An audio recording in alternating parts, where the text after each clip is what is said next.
Welcome to Legacy at Willow Pond. We're privileged to be in the town of Penfield. This was the very first legacy that was built. We've built 6 since Willow Pond, primarily because of the reception that we got in this community from its leadership. We decided that it would be a worthwhile effort to keep going and find other communities to build legacies in. Every community in New York State, there's 930 some towns, has a leader. Our elected town supervisor is the chief executive officer. In our community, we're very, very privileged to have someone who probably, when he took that office 2 terms ago, was probably the best qualified person that's ever run for town supervisor. He had served in the Public Works Department as a younger man, had served on the town board as an elected official, worked his way up through Eastman Kodak in security when Kodak was Kodak and a powerhouse. Security was important for Kodak because those of you who work there and others know that it's done a tremendous amount of high-level security work for the United States government in its career. After serving Kodak in those capacities, he served in the Monroe County Legislature, and we're thrilled that he finally decided to run for town supervisor. He's here tonight to say hello to you, our town supervisor, Tony LaFountain. Tony?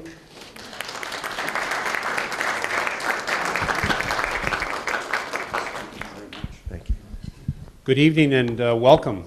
I was thinking about this legacy and I'm turning the hands of time back about 35 years ago, and I was standing in the same spot. There was no buildings, there was no housing in this location. It was a field, it had some infrastructure, and I was asked at the time to go through and review all of that as the DiMarzo family, Tony DiMarzo, and his company took this land and built it to what it is today. And I will say that it's been my honor and privilege to have known Tony and his family for those 35 plus years. This facility is a wonderful facility. One of the things that we have the privilege of in Penfield is really being a family community. And this represents one of those aspects of family in Penfield, having a facility like this. I have an opportunity to come here on a regular basis for different events, to throw down my cooking skills with Chef Tony, and to spend some time with the wonderful residents. But tonight, I'm here in a different role, certainly to welcome you as the town supervisor, but as a father and a grandfather and a son. And as I take a look at my life, losing my dad a number of years ago, now working very closely with my mom and trying to identify what's the next steps for her. How do I make sure that I'm protecting her wealth for hopefully many, many years to come in life that she has to live? What happens when she can no longer stay in her home? What can we do? How do we make that work? And what I've really come to appreciate over the last 6 or 8 years is that I'm starting to take on a little bit different role. And I need to learn so that I can help her through that. And then equally important, I can help my daughters and my granddaughters so that when it comes time for myself and my wife, what do we do and how do we make sure that that's in the best interest of our family? There's a lot of paperwork as I start to read this. What I've really learned and realized that there is so much more to this. So I'm looking forward to this program tonight. I think Legacy at Willow Pond providing this out to the community. I felt so strongly about it that I asked our Penfield television crew to be here to film this, and then so we can rebroadcast that on Channel 15 here locally. Or you can go online to take a look at it because it's such an important subject, and anything we can do to get that information out is really key. So I think you've heard enough from me. There is a number of wonderful representatives here to help all of us try to sort and figure all this out. It's my pleasure to be here. Again, welcome to this great community of Penfield, and I look forward to seeing more of you. Thank you. Don.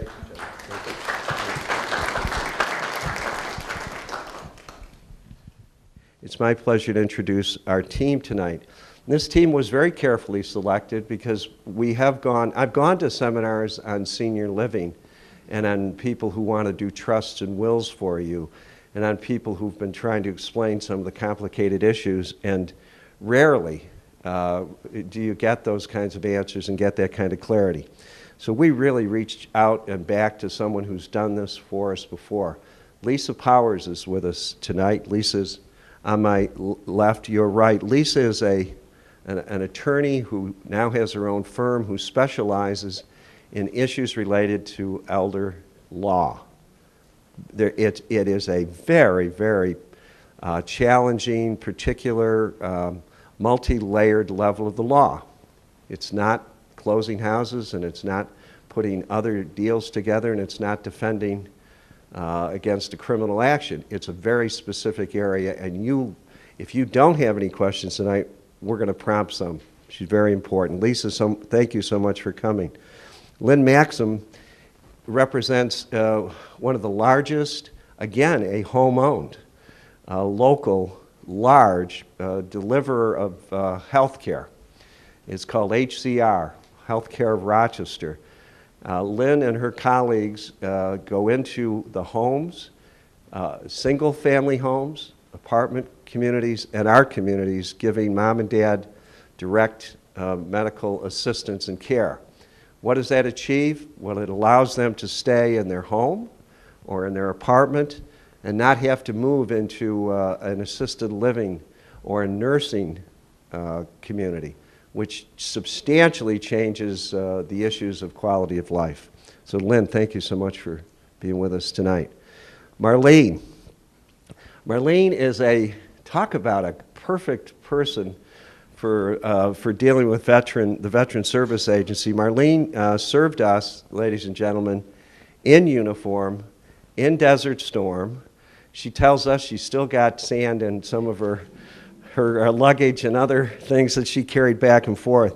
But she served 8 years, career Army, and then took leave to come first to Buffalo, and now acting director, and we're hoping that the acting is dropped sooner than later. We've gotten to know Marlene, but she's going to share with you some of the most critical information that you as a veteran may need to know and be encouraged to take advantage of. And I don't want to spoil or step on what she has to say, but it's very, very important consideration. Liz Richardson is the boss here at Willow Pond. She's the boss. She doesn't look like a boss, but she's the boss. It's a big job being executive director. We have, how many residents do you have here? 85. 85. And they're always happy all the time about everything. But she also has a large staff, an executive chef that Tony competes with for culinary skills. She has a sales staff, and Nicole is with us this evening. She has a large household staff. These are hotels. These are resort hotels in every way. She has a team that develops cultural and social and recreational programs. So Liz is going to wrap things up at the end. But without further ado, we'd love to have Lisa Powers come forward for a few brief remarks, and then hopefully engender some questions about issues regarding assets and all those things and how they come into play for senior living. Lisa Powers.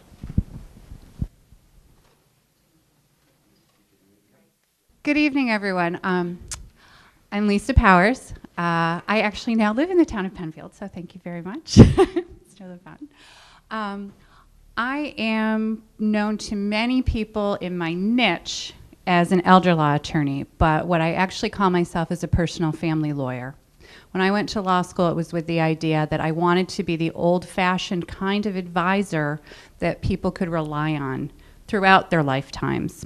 So we do actually, in spite of working very much with seniors, work with everyone from cradle to grave, okay? We have a slightly different model than most other law firms, and I think that's part of why we're very fortunate, because I do represent families, multiple generations. Most of my clients come from other family members. We are known for not having any hourly fees in our firm. Anything that anyone does with us is going to be flat fee. And why is that? I want a relationship with you. I would guess that many of the people in this room have worked with attorneys in the past, and we have excellent attorneys in Rochester. But chances are, if you did any estate planning with them, you put together a will, maybe a power of attorney, healthcare proxy, and got your nice documents in a binder or a pretty folder, and you went home and you shoved it in the closet or in the bottom of the filing cabinet and prayed you would never have to call that person again because you didn't want a bill. So in our office, we do everything flat fee because we want that relationship. I want my clients calling me when they have questions. I want to be involved in those major life decisions because sometimes if you don't make the phone call and ask the question, you lose in a big way. I'm very, very grateful that I'm fortunate enough to work with excellent people like LYNN, like Marlene, who I just met tonight. As an elder law attorney, we don't focus on one specific issue. The aging process has many different layers, so it's a holistic approach for an elder law attorney like me. You know, my focus is on the legal side of things, but I'm going to ask you, who's your doctor? What diagnoses do you have? What medications do you take? People are always floored, well, what do you care about my medications? You're a person. You know, you're not coming to me for a piece of paper. Anybody can produce documents. You can get on the internet and do your own documents. You don't need an attorney to do the documents, although I like to think mine are better than what you'd find on the internet. What you need is someone who's going to explain your legal rights to you and make sure you're protected. I can't tell you, most people when they come into me, when we do what we call our initial meeting, a family wealth planning session, because that's what we're talking about. We're talking about you, we're talking about your wealth, and we're talking about your goals. It's not just money, okay?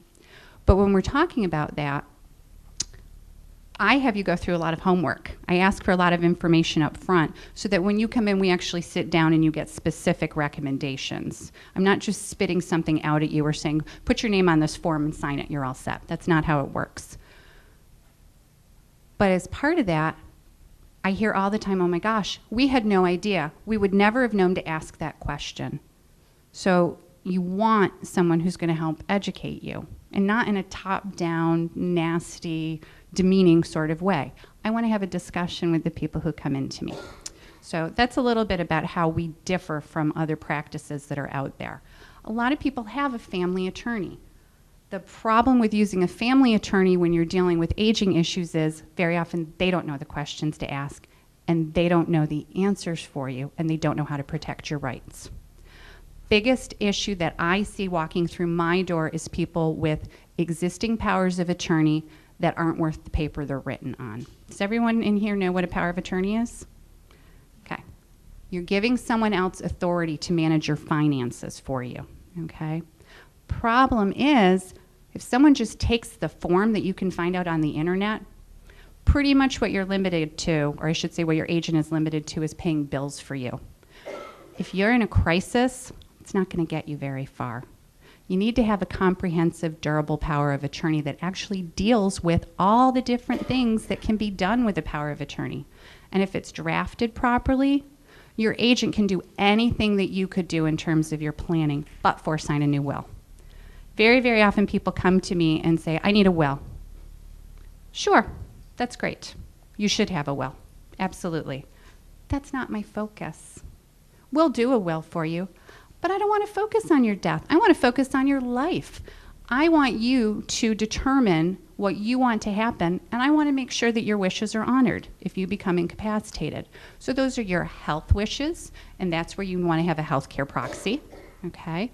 But we also want to make sure your financial wishes are honored, and that's where you need that comprehensive power of attorney.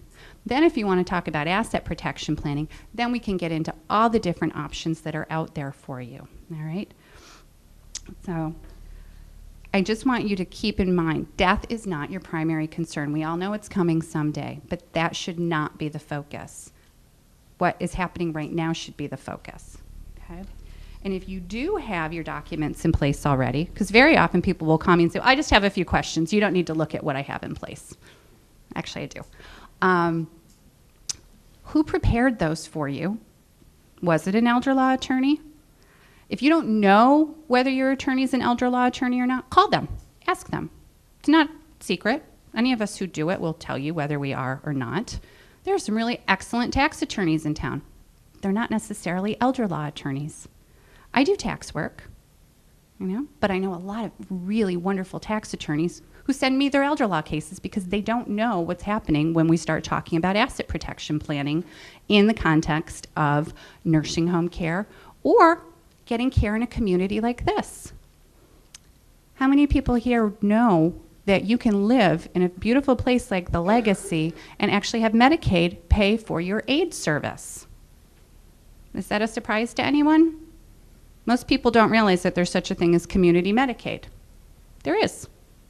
And the rules are very different than Medicaid in a nursing home. But you won't always hear that if you're talking to a tax attorney or your real estate attorney or the general practitioner who handled that traffic ticket that you got. So these days more than ever, it's worth your time and energy to find out who you're working with. It doesn't mean those are bad attorneys, but it means you need to safeguard yourself by going with someone who actually knows this area of the law. Okay. If you've already done your planning, like I mentioned, go back and take a look at it. All right? Read through. Does your will include something called a supplemental needs trust? This is a very special kind of trust that's meant to protect Medicaid benefits for anyone who's disabled. I would bet that at least half of the people in the room, if you were to go back and read your wills or your living trusts, whatever it is that you're using for your planning, there is no mention of a supplemental needs trust in there. You're probably thinking, what the heck do I care? Well, you might not care because chances are this isn't going to come into play until after you're gone. But if you have a family member who has special needs or a spouse or another loved one who becomes disabled and is due to inherit funds from you, without that simple mechanism of a supplemental needs trust in your documents, they lose those assets and that money has to go for their cost of care. There's a supplemental needs trust, that money can be set aside for their benefit and they can still get government benefits. And it's a very simple thing to add in, but I can't tell you how often if I review existing documents, they're not there. There's no reason for that not to be included. But most general practitioners don't know or don't bother putting it in. And this is a really nasty thing of me to say, but I think it's true. There are still many attorneys practicing who think, well, good, I'll leave the problems in because I'm going to make more money on the back end. And that's completely inappropriate and wrong. There's no reason that you shouldn't have the best possible planning in place. Okay. All right, so now I've been kind of mean. Now I want to reassure you. People come to see me frequently in a state of overwhelm, panic, fear. People are scared about losing assets, scared about having to spend everything that you've worked your life to save, spending those retirement dollars on medical care and placements that you don't want to be, okay? Here's the good news. As long as you have capacity or have a really good power of attorney in place, there's a lot we can do, all right? We can always do something, but you want to start the planning while you still have your assets in place. Don't wait until you've been through the mill and had to spend most of your assets. Don't wait until there's $20,000 left and nothing else to go see someone. You want to go now while you still have the capacity to make choices and the flexibility to do what you want with your assets. So, in parting, you're probably thinking that, well, this is pretty expensive. And I won't lie to you, to do proper planning is not cheap, okay? Anybody who's telling you that they're going to do a $100 will for you is not the person that you should be talking to about asset protection planning, all right? My rule of thumb for everyone is that you should expect to pay approximately what you would spend for 1 month in a really good assisted living facility to do planning in advance when you're still healthy, okay? So figure $6,000 to $8,000. Because if you don't and you have to do crisis planning, call around. The cost right now of 1 month in a nursing home, average Rochester area, is about $14,000. And for an attorney to take you through the Medicaid process and do it right, you're looking at $15,000 to $20,000 minimum, okay? So I just want you to have that in mind. And people's eyes get huge and they say, oh my gosh, that's so expensive. Let me flip it a little bit. Has anybody in the room recently sold a house or in the last couple years? Do you know realtors make, and I'm not knocking realtors, but think about it, on a $100,000 house, average commission for a realtor is 6%, right? The selling realtor and the buying realtor split that. For you to get your own money out of your home, you're paying $6,000 to a realtor. To protect that money, same cost. Is it worth it to you? You do proper planning, you can save hundreds of thousands of dollars. We do it every day. You go see someone and get a $100 will with a form, power of attorney off the internet, say bye-bye.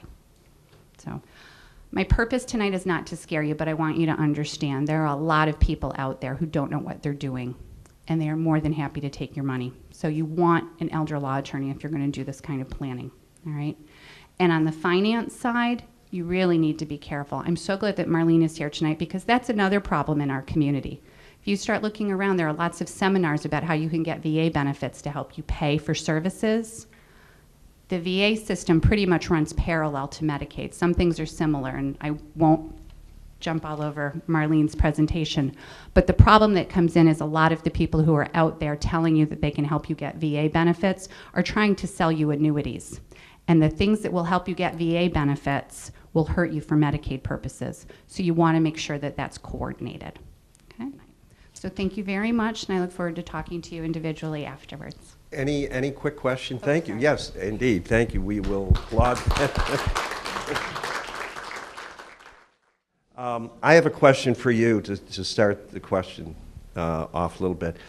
Periodically, there's some representations made, typically in full-page ads in the newspaper, inviting one to come to a local hotel to hear about how to protect your assets and the formation of trusts. Any comment on what to be mindful of? Go get the free lunch, listen carefully, don't sign up for anything on the spot, and go back to an elder law attorney. All right, okay. I went, as I mentioned earlier, I went to one of those seminars because we really wanted to find out. Steve and myself and the rest of our team are always benchmarking, always looking for things that we can share with our residents, and that scared the hell out of me, and I asked Lisa about it, and she said, don't sign anything, but be mindful of that. And any questions initially for Lisa Powers? Any specific elder law question right now? Okay. Yes? Could you clarify the description? Hold right on to that, Yeah. speak right into it. Could you clarify the description for community Medicaid? I never heard that term. There are multiple Medicaid programs, and community Medicaid refers to Medicaid services outside a nursing home setting. So living here in a legacy, in a private residence. Okay, great. Lynn, come on up. How many HCR folks are out there on a day in and day out basis? HCR now has, I think, close to 700 employees. That's right. That is an awful lot of care being delivered right in their apartment or right in your home. Right. Thank you, Lynn. Okay. Good evening, everyone. I'm LYNN MAXIM, and I am an LMSW, and I'm working with HCR, which is the only privately owned licensed home health care agency in Rochester. HCR has been in business for 35 years, believe it or not. You don't see us on TV. Our advertising is pretty limited because we seem to not have to advertise to keep our business rolling. We'd like to think that we're the premier home health care agency. When you talk about a licensed agency, the reason that it's important to work with a licensed home health agency is that the care is overseen by a registered nurse. So when someone comes in to do home health care, first of all, you can't get home health care without doctor's orders, even if you want to pay for it privately. But it has to be overseen by the doctor, and a licensed agency will have the home health aides will be under the supervision of a registered nurse. So that registered nurse will come out to the home every 6 months to do a reassessment. So you're really seeing someone that can oversee your health care at the same time of taking care of your home health care needs. HCR has started a new companion business also. Companion business and home health aides differ in that companion care, there's no hands-on care, whereas home care aides can assist with bathing, toileting needs, feeding, transferring, things of that nature. Now, what I do for the company is I'm called a geriatric care manager, and no one knows what that is. A geriatric care manager is kind of the go-to person when you're stuck and you don't know which direction to turn.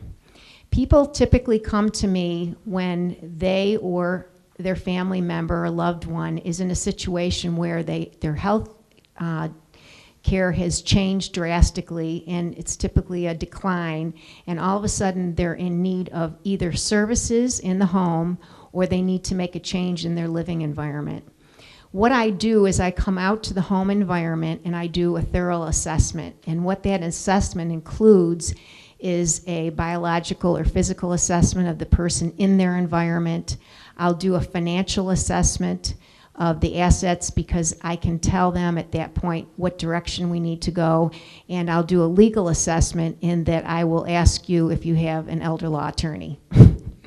And I laugh a little when I say that, but the reason that is because I have worked with people that do not have elder law attorneys, and what I have found is that very often they lose hundreds of thousands of dollars in assets that could be in fact protected if they were to get an elder law attorney. I will ask you questions like, do you have a power of attorney? And if you leave here tonight and you don't do anything else, I would really encourage you, no matter what your age is that you are in this room, we're all adults in this room, I would really encourage you to see an elder law attorney and at least get a power of attorney. I have worked with families that do not have those, and it leads to thousands of dollars trying to wade through the system in order to get someone to have approval to make decisions for their loved one. Getting back to what I do as a geriatric care manager, the assessment that I do is typically in the home because I want to see the person in their environment to determine what their capabilities are in terms of transferring. Are there stairs? What does the bathroom look like in terms of can we make modifications? HCR's motto is really to do everything possible to allow people and help people to stay in their home. Now, when I say stay in their home, that could mean their private residence or it could mean a home like the Legacy. And the reason I say that is that we are able to very often assist people in helping them stay in places like the Legacy by bringing in things like physical therapist, occupational therapist, home health aides, and we actually bring them into the environment and people are allowed to stay independent as long as possible. Our goal is for people to maintain their independence in every way possible. So when you work with the geriatric care manager, that's actually my primary focus. I'm not going to spend too much more time tonight because I think I've given you a general idea of what I do. I have cards that are available this evening. If you have any questions, you can call me. As I said, a geriatric care manager is sort of the person you go to when you don't know which direction to turn and you're kind of overwhelmed. I often refer people to various community resources that are available, and I know what those community resources are, and I can help people guide them in their journey. Are there any questions? Yes? The individual has to pay for all these services for home care? That's a good question. The question was, does an individual have to pay for all their home care services? No.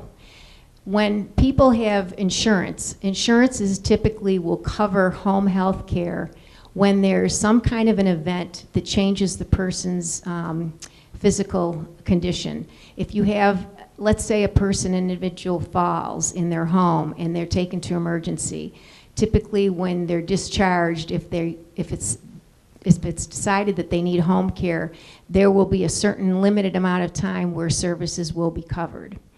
But I must tell you that everyone has been watching what's happening with the budget, and the budget is being clipped as we speak. And those services we're finding are being cut back more and more by the government in terms of through Medicaid, but also through insurances just out of necessity. But that's a very good question. Thank you. We have a question back here. That's your I question? have a question about the times that these services are provided. Are they daylight times, or they go into the evenings, or are they? Oh, do you mean home health care services? Actually, HCR offers home health care 24/7. So we do have clients, various clients we have people that are paraplegic. They need 24/7 care, and we do offer those kind of services, yes. Lisa, you wanted to add something? I was going to suggest to Lynn that she mention the private services that HCR offers. Okay. Good idea. HCR does, I'm always focusing on, when I work with people, I'm always focusing on what we can get paid for, of course, because that's what you want to do to maximize your clients' resources. But HCR does offer private care services, and typically those services are $23.75 an hour for home health aid. That's hands-on, someone that can help with bathing, as I talked before, transferring, things of that nature, or $19.75 an hour for companion care service. That might be someone that would drive the individual to the store, take them to appointments, spend time playing cards with them, do a little bit of light housekeeping in the house. We have various plans, one of which is a plan that I think is a wonderful plan for people that are just getting into this area of starting to think about home care. There's a plan that we have that typically opens a case with HCR, and it's called Peace of Mind. And the reason it's a peace of mind plan is, as I told you before, home care has to be approved by a doctor, whether it's private pay or it's paid for under your insurance. With HCR, you can call them today, and we will call your doctor's office, get approval, and open your case to us, which means we will send a nurse out to the home, and they will do an assessment. If something happens tomorrow or tonight and you need home care, all you need to do is pick up the phone. There is no waiting for the doctor's orders. That Peace of Mind program costs $85 to open, and then it's $85 every 6 months that you want to continue on with the program. You know, if you have an elderly person in your family or a loved one that you're thinking about right now, it's a great way to add a measure of protection for them should something happen. Especially, we have clients where the children maybe want to travel out of town for a weekend, but they're afraid. They just don't want to leave mom and dad, because what happens if something happens when they're gone? Well, if they had a plan like this, all they'd have to do is pick up the phone, and HCR would be able to go out immediately. Does that answer your question? I'm going to turn the mic over. No, we have a question. One more question. Okay, just as a carryover from the first question about the cost of the home care, and I thought you were just talking about like under Medicare or what is covered, et cetera. What about the clauses or the portion of a long-term care policy that does have home care too? Is this in addition to, a supplement of, or do they go hand in hand, or what? In other words, the Medicare and the policy, do they overlap? Are they conflicting, or what? Okay, this is a good question. This is a question about long-term care policies, and one of the things I do when I do an assessment is I ask, do you have long-term care insurance? And you just brought up a good point that many people don't even know about their long-term care insurance policy, is that it's not just for coverage of nursing home care, but in fact, most of them that I've seen anyway, I can't say all of them, cover home care. Typically, it's a percentage. It's typically limited to a certain amount of days. And in terms of the way the specific policy is written, each one is individual. So someone would have to look very carefully at that policy. And typically, I would work closely with an elder law attorney in that regard, because every policy is different. Can one if one has a policy like that, it is limited, can the gap be taken up by like something like Medicare, under Medicare, or what? That's a good question for Lisa. Usually what happens is it depends why the care is being sought. So for example, if you've had the fall, gone in the hospital, and now you're coming home and getting rehab, the initial phase, Medicare would step in, and then if you chose to continue to have services, that's where your long-term care policy would typically kick in. And that would remain in place. That's the usual way it would work, but every situation's different.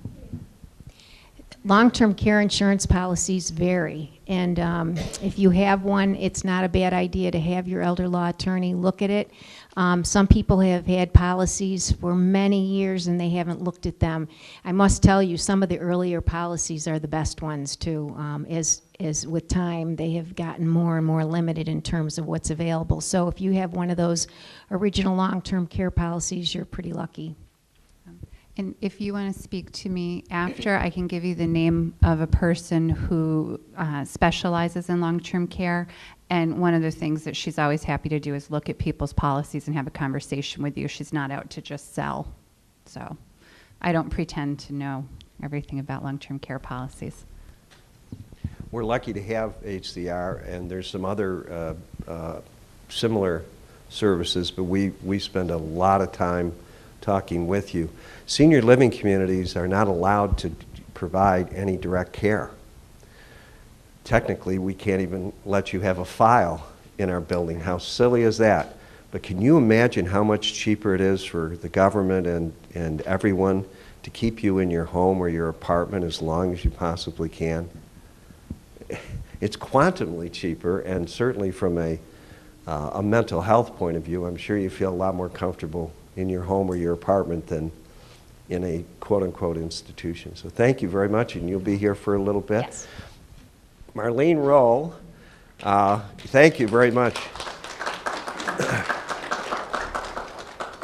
Marlene, tell us about your experience in the operatories of the military a little bit. We'd really love to hear a little bit about you because you're brand new and you're commuting from Buffalo. Yes, I am. And we arranged for a very nice winter for her. Yes, thank you very much for that. That makes it a lot easier.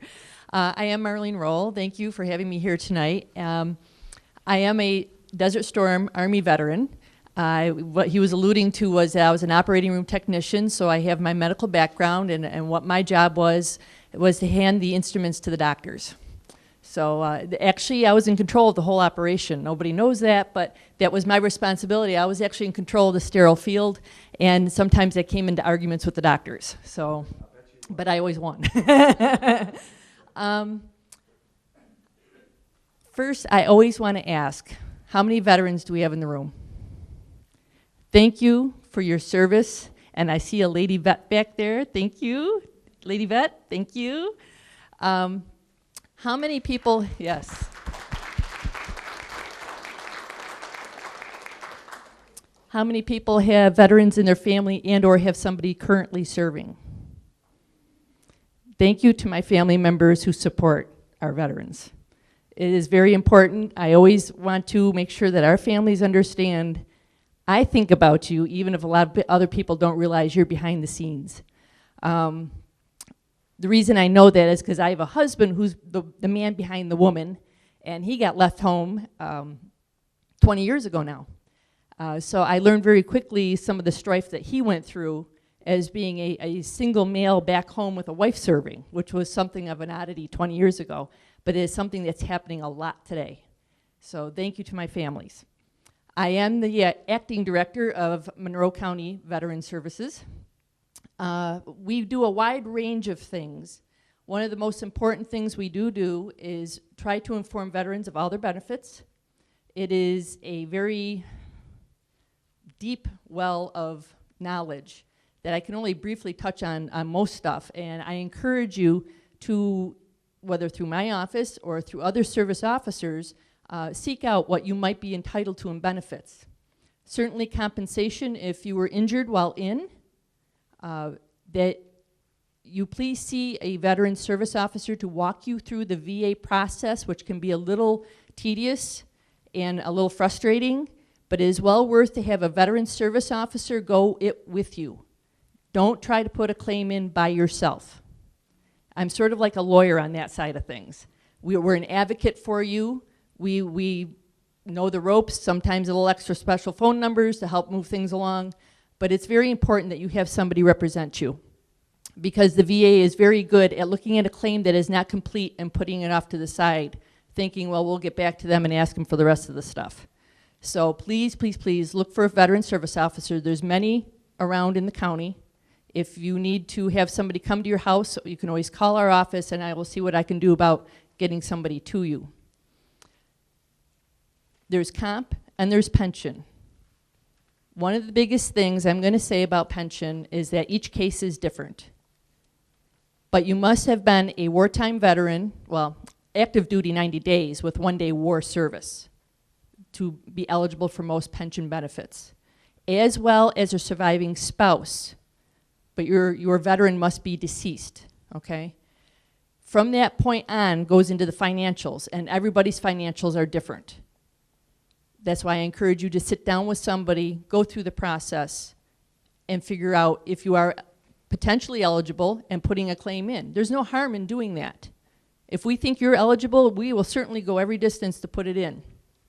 The one thing I need to start all of that paperwork is a DD-214.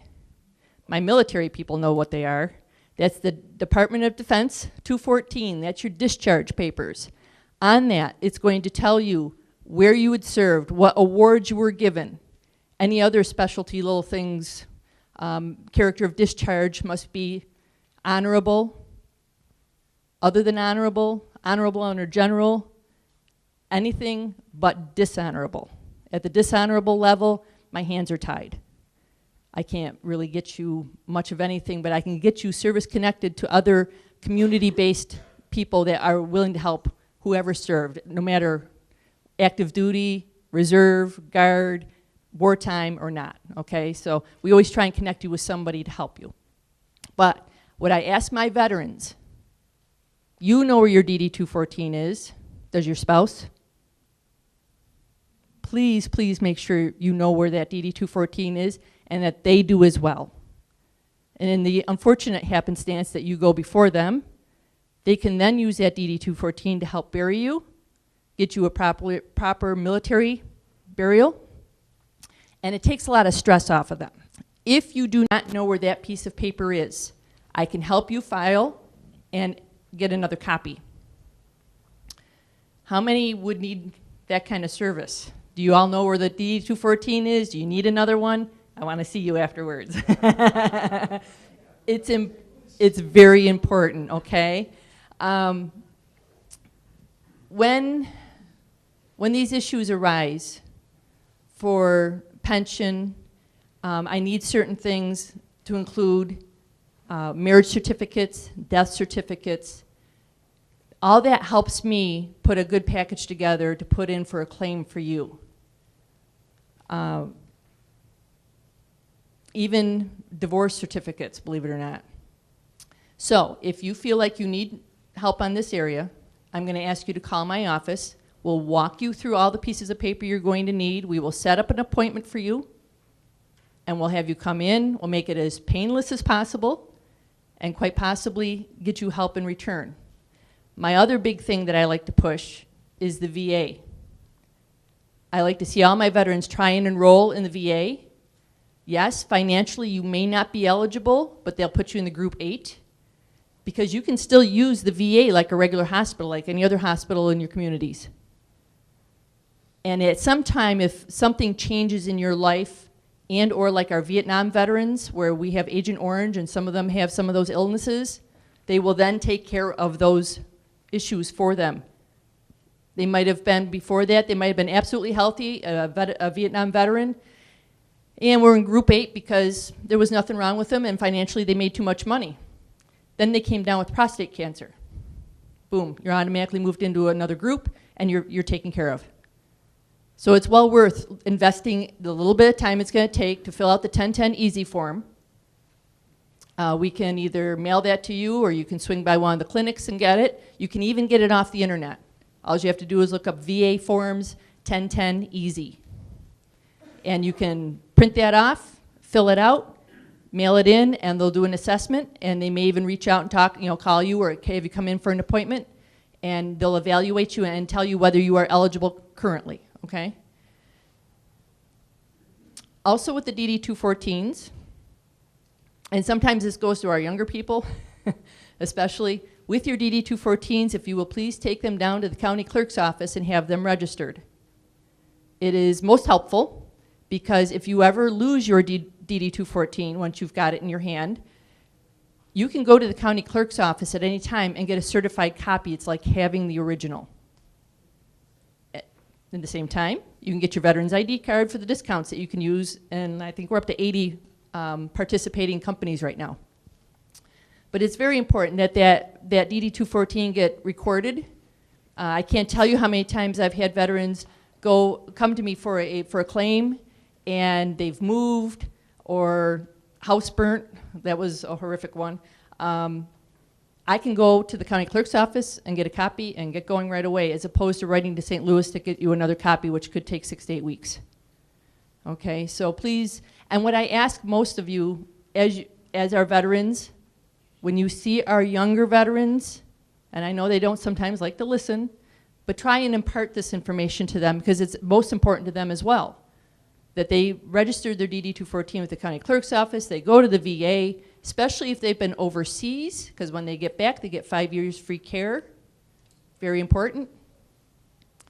And if you think you have any issues concerning like hearing, because you were in infantry or anything like that, put in for a claim. Talk to somebody about it. You have raised your hand, served this country, provided the freedom that we all enjoy. That is a benefit and a courtesy due back to you. I know a lot of our veterans think it's more of a social services, I'm taking off the system. Please don't. It's America's way of saying thank you back to you, and we're going to help you out. So make sure that you do that, please. I've talked to many veterans who have gone out and for years could have been getting some kind of help along the way and wished after they found out that they had known sooner. And that's what this is all about, is making sure that you guys know sooner than later. Share the information and talk to a service officer, my office or any other others that are out there. Okay, have them walk you through it. Marlene, you're coming for it. Yeah. It's like flashbacks. How about some questions here? Please use this so we can make you a TV star. Where is your office located? You're not at Westfall with the I'm clinic.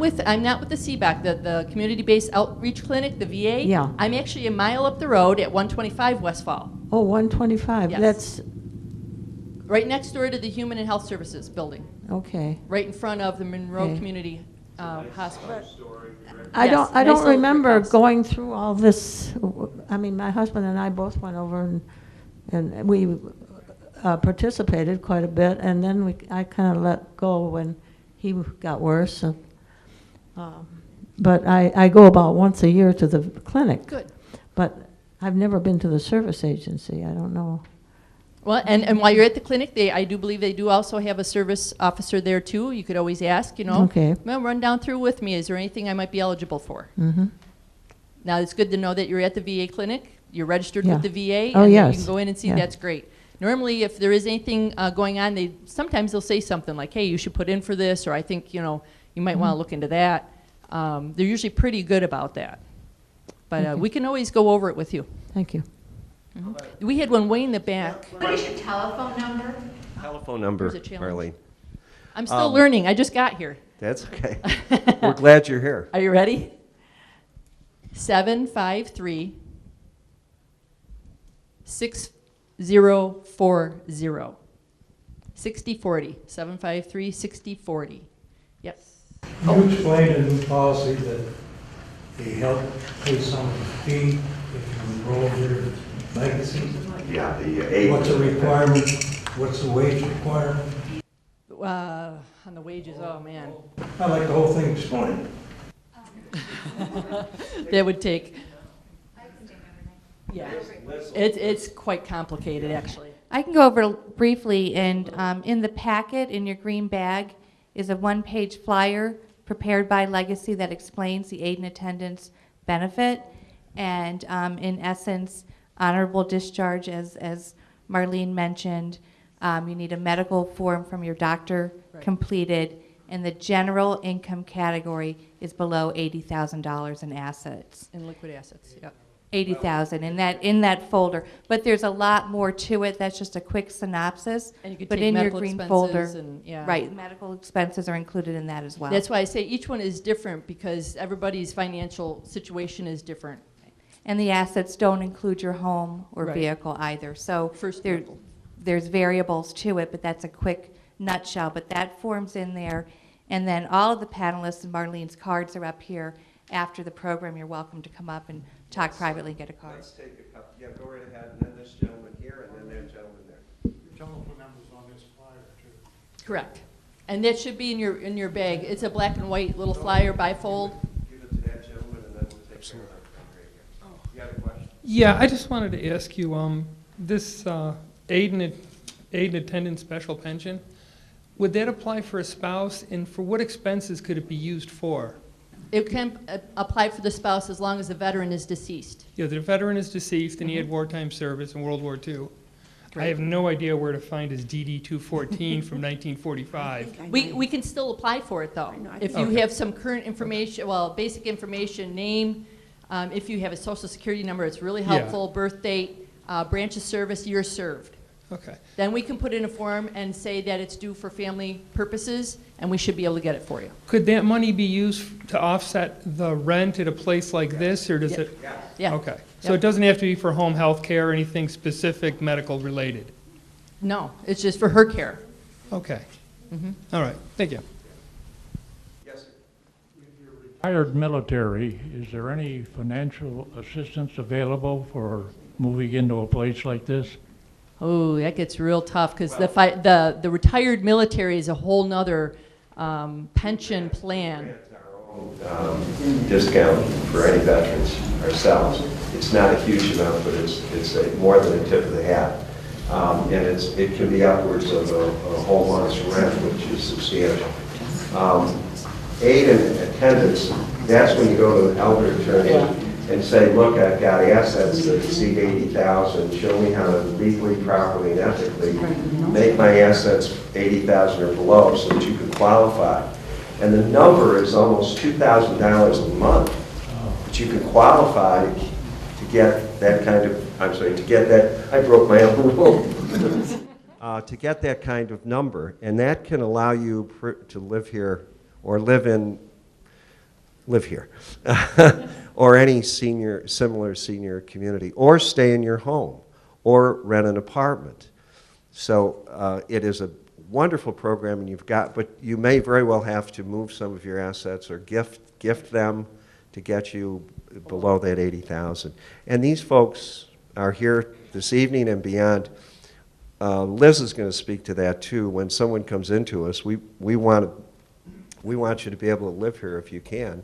And if you've been a veteran and served our country and, as we know, saved the world, World War II, we want you to be able to get that full number and amount. So we'll work with you, gladly. So it is beneficial to be retired military? Always. Always. And thank you for your service. Any other quick questions? Great. You guys are doing great, huh? Yes. In order to get the widow's pension, does the person have to be living here in a senior living place? No. Can they live in their home? Yes. Okay. Does this vary from state to state? No, this is a federal benefit. Okay. Yeah, it's across the states. Okay. All right. Thank you. Thank you. Are you all set? Oh, yeah, and I'll be here afterwards. Well, we hope you're here permanently. We really do. Our interest in our veterans is obvious. 100 of our 1,000 residents are greatest generation World War II veterans. So we've been interested in every aspect of the life of veterans. We also sponsor from the very first day honor flight. And if you are a veteran or you have a loved one who's a veteran and they haven't been on honor flight, come on, let's go. It is a wonderful experience. Rochester's honor flight program arguably is the best in the country. We fly our veterans, we be an honor flight, to Washington for an overnight to visit the World War II Memorial. Who better to visit the memorial than our veterans? That's free to our veterans, absolutely zero cost.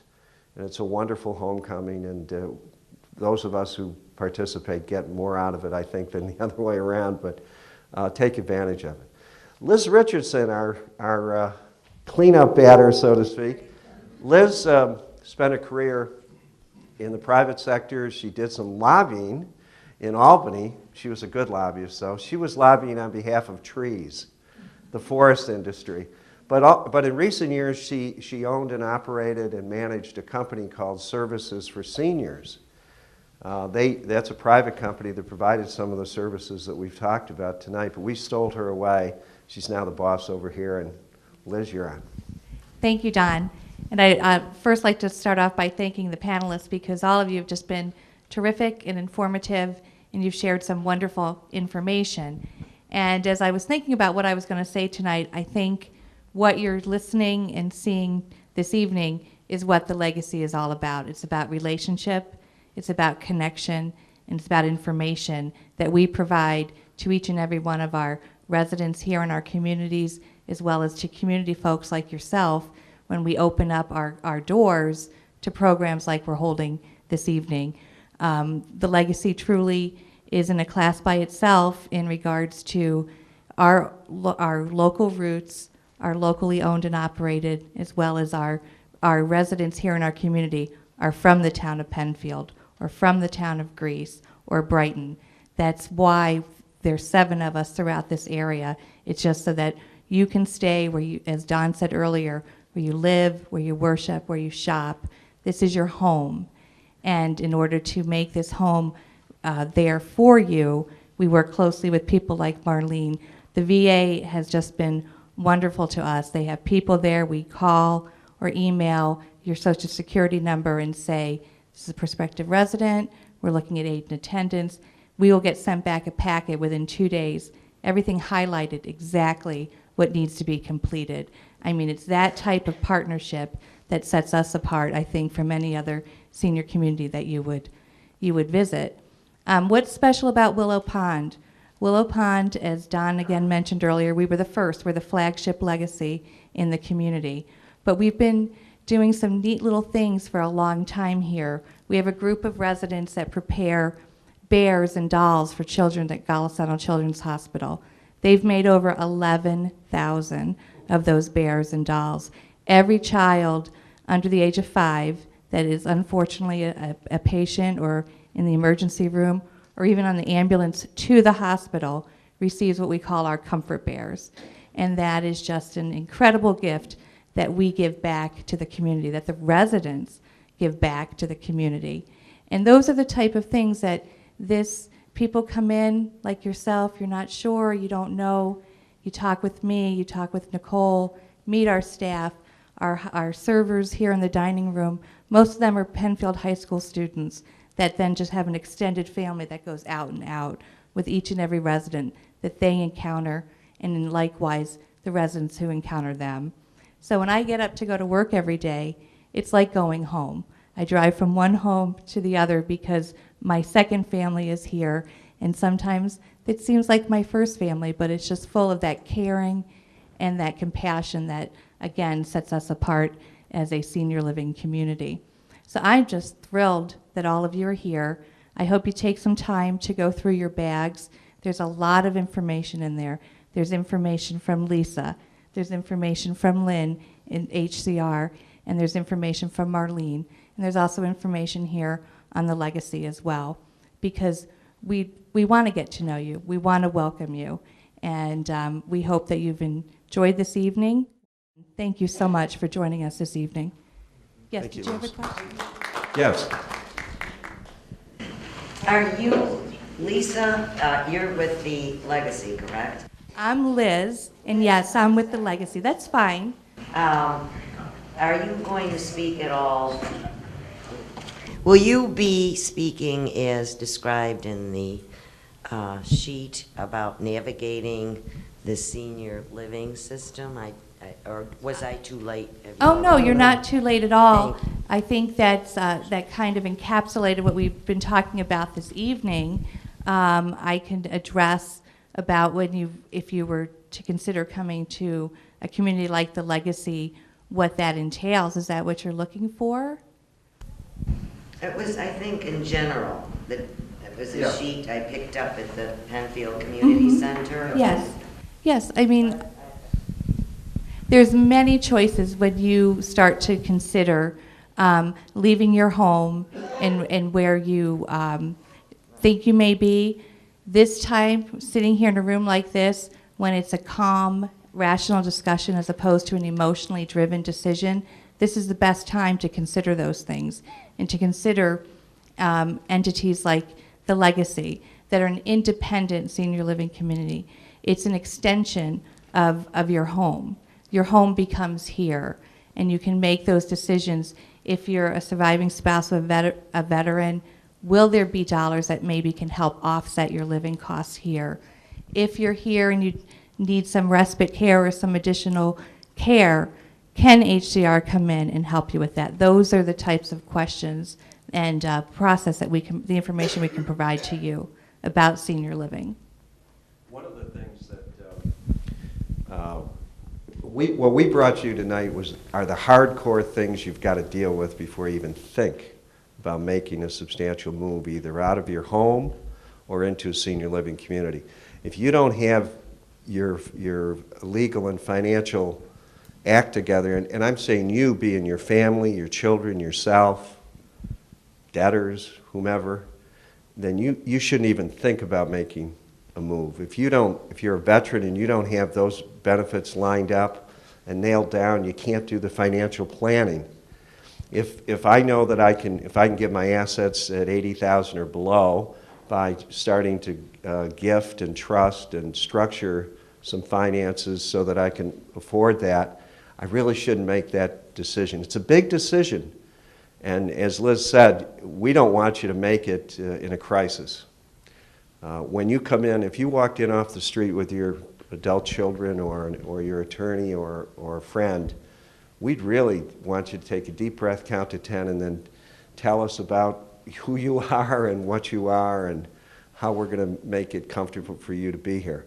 The most common refrain that we hear, is I should have done this 5 years ago.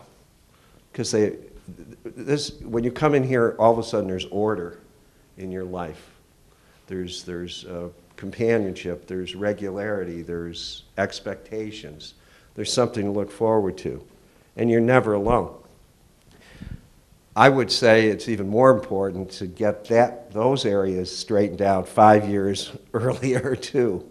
It's not too soon to do it. Even if you're just started thinking about, boy, I just don't want to take care of the house any longer, or mom can't, or dad can't. So we brought you the hardcore. The nice stuff, the much more simple issues are how to sell your house, how to get it ready to sell, when the best time to be in the market, what's a real number for your house. You know, if you built your house for $18,500, you can't fathom that it's worth $130,000 or $140,000. You can't even believe that number, but it is. And so if you don't have a realtor, we'll find your realtor that we believe in and we trust and is ethical. They'll give you a real number. If you want to wait for a certain apartment, if you think you need 2 bedrooms, when you really, once we show you what's going on here, you barely need 1 bedroom. You don't need something that big unless you really think you need that extra room. I mean, we can do that those are the nice issues. What color curtains, what furniture you should give away to the kids or keep, what stuff is special for you, what the food's like. Those are the soft issues, but these are the important issues, and that's why we really wanted to bring it to you and to anyone else tonight.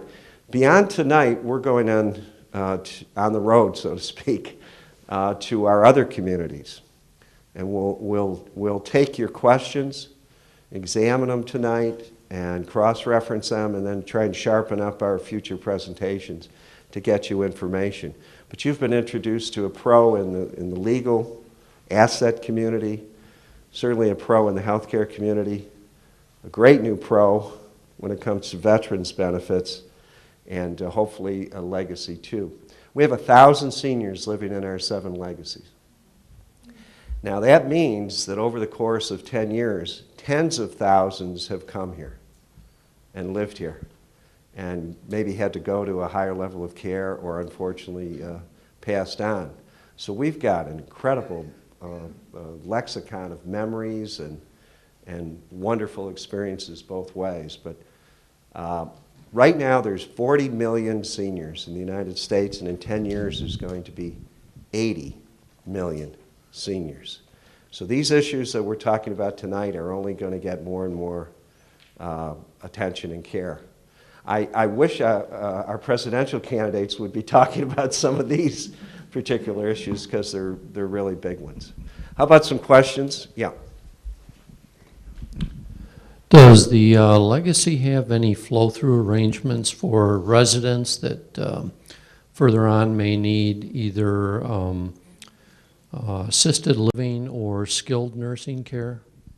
At this point, legacies are independent senior living communities, and it's through our partnerships, in particular with HCR, that we would address some of those issues and those concerns. We do have relationships with all the assisted living and nursing communities in the community.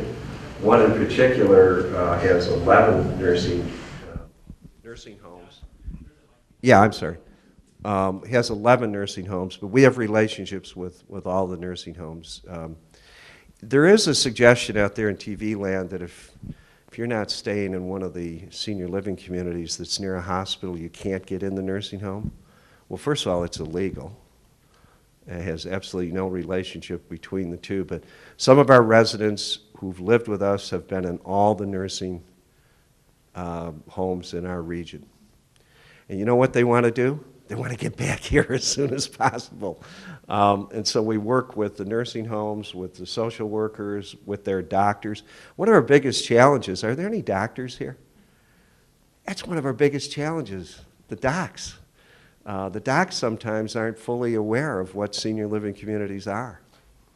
They really aren't. They sometimes send mom and dad to a level of care that they don't need, to be sure, when they could come into their apartment, get the services of HCR, and be much more comfortable. We even have a geriatric doctor that does house calls here in the community. He's here scheduled hours 2 times a month, but makes house calls. So that's just another service that the legacies also offer, that we have a physician right here on site. Any other questions in the back? Where's Amanda? Is Amanda here? I just wanted to thank her for her efforts tonight too, and working. She's been working real hard in putting all the elements of this together. How about any final questions? We're going to break up and have some refreshments. And Tony, thank you so much, Town Supervisor LaFountain, for coming over and helping out. I would just say, again, I think this has been helpful for myself personally, because I think it's just a subject that just requires a lot of knowledge and history and understanding, and so I know personally it was beneficial for myself.